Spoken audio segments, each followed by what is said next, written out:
Imagine um homem tão perturbado que a sua própria casa virou um pesadelo em forma de realidade. Um homem que criou itens feitos de partes humanas, que nem nos filmes de terror você veria sem fechar os olhos. Hoje, vamos falar de Ed Gein. O nome pode até soar estranho, mas as histórias que ele deixou são capazes de tirar o sono de muita gente. Fica comigo até o final, porque essa aqui é daquelas que parece exagero, mas aconteceu. Será que ele tinha uma vida normal?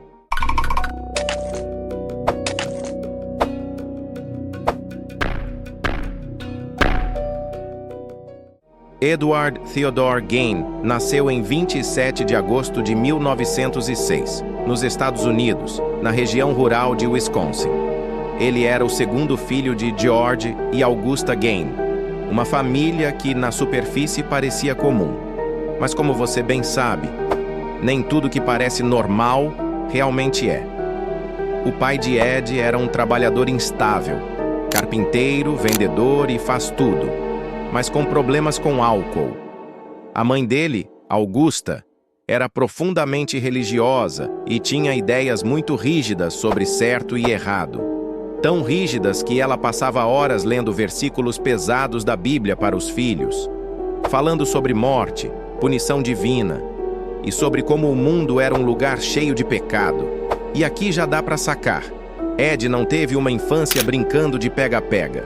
Ele era essencialmente criado dentro de casa, com medo do mundo, medo de sair, medo de desobedecer à mãe. Ela dizia que todas as mulheres, exceto ela mesma, eram más, e que o mundo lá fora era cheio de perigo e imoralidade. Tenta imaginar isso. A mãe te dizendo que o mundo inteiro é ruim, menos ela. Tipo, clássico enredo de filme psicológico, né? Ed cresceu isolado, sem amizades, sem socialização, e levou isso para o resto da vida. Quando o pai morreu em 1940, Ed e o irmão mais velho Henry começaram a trabalhar para manter a fazenda da família. Mas em 1944, algo estranho aconteceu. Henry morreu num incêndio na propriedade. Ed relatou o desaparecimento às autoridades. Mas quando eles chegaram, encontraram o corpo queimado do irmão. Foi registrado como um acidente, e essa sequência de perdas só piorou o estado mental dele. And what would you do with the head? That must have been taken from reading about magazines and everything, taken the flesh off like a headhunter. Depois que a mãe de Ed morreu em 1945, tudo mudou. Ele passou a se dedicar a uma espécie de fixação mórbida com ela.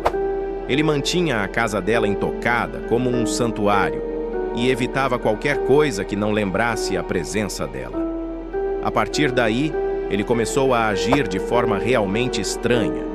Ed passou a visitar cemitérios à noite, cavando covas e removendo cadáveres de mulheres que achava que se pareciam com a mãe dele. E não foi só isso. Diz a investigação que ele fez isso dezenas de vezes, mas muitas vezes saía do cemitério sem nada.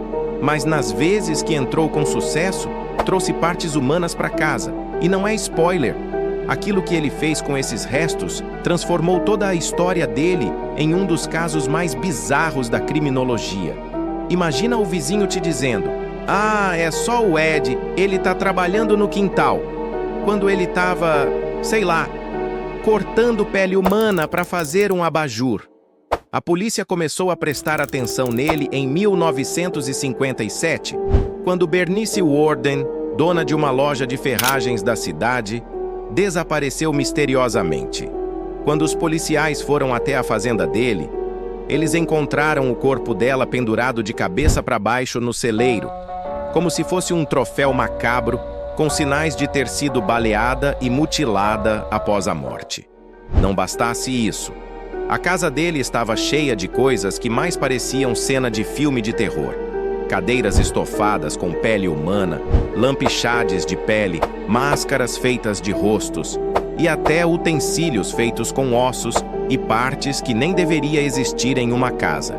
Cara, Imagina abrir a porta de casa e ver um abajur feito de pele, tipo uma decoração que ninguém pediu, e ainda com um bilhete. Feito com amor. Não é o tipo de quadro que você coloca na estante. Além de Bernice, foi encontrado o corpo de Mary Hogan, dona de uma taverna local, que desapareceu em 1954, também ligada a Ed Gein. Ele confessou esses 2 assassinatos, mas a evidência sugere que ele pode estar ligado a outros casos não totalmente comprovados. E parte do motivo pelo qual esse caso virou lenda é que Ed não só matava, ele cortava cadáveres e transformava os restos em itens de casa, roupas e objetos, incluindo um traje feminino feito de pele humana, segundo ele, algo ligado a um desejo perturbador de se tornar sua mãe. Deu ruim. Real, muito ruim. Na época do julgamento, Ed foi considerado mentalmente insano. Ele tinha sido diagnosticado com esquizofrenia e condenado por insânia. Em vez de prisão normal, ele passou o resto da vida em instituições psiquiátricas até morrer em 1984 de complicações respiratórias. Ou seja, ele não foi apenas um cara mau.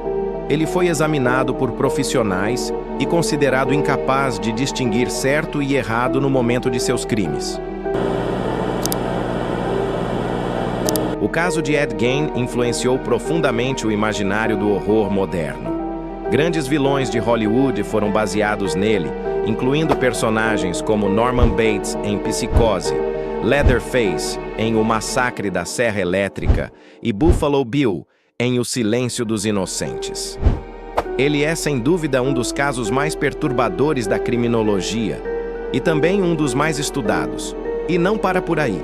A história dele já foi retratada em filmes e séries que tentam capturar a mente por trás do monstro. Existem produções como In the Light of the Moon, também conhecida como Ed Gein, de 2000, que narram de forma ficcionalizada a trajetória dele. Outra produção é Deranged, de 1974, um filme diretamente inspirado pelos crimes de Gein, com personagens e situações que lembram muito os acontecimentos reais na fazenda de Plainfield. Mais recentemente, sua vida e crimes foram revisitados em séries de true crime que exploram sua psicologia perturbada, incluindo uma adaptação que faz parte da série Monster, focando no retrato dele e de sua família, apresentado a uma nova geração. Então, a pergunta que fica é: como uma mente humana pode chegar a um ponto tão distante da realidade? Ed Gein não foi apenas um assassino. Ele foi uma combinação de trauma, isolamento, educação tóxica e doença mental. Um aviso sombrio de como as sombras da infância podem moldar o que vem depois. E aí, depois de ouvir essa história, você acha que monstros nascem ou são moldados pelo mundo ao redor? Se você curtiu esse mergulho na história real de um dos casos mais bizarros da criminologia, deixe seu like, comenta o que você achou mais perturbador e não esquece de se inscrever no canal se ainda não for inscrito. Aqui no Arquivo Oculto, a gente explora histórias reais, curiosidades e casos que ninguém conta direito. Ativa o sininho para não perder os próximos arquivos, porque ainda tem muita coisa obscura para abrir por aqui. Uma vez, eu nunca passei mal tomando leite. 2021, eu tomava leite de manhã, gelado, leite no almoço, temperatura ambiente. À tarde, não posso ficar sem leite quentinho, e de noite leite pegando um pouco fervendo. Mano, 4 de leite por dia. Sempre que eu gosto de Magalhães, é 2 latas de leite de uma vez só. Eu tomava litro de uma vez só, leite de uma vez. De uma vez, plá, plá.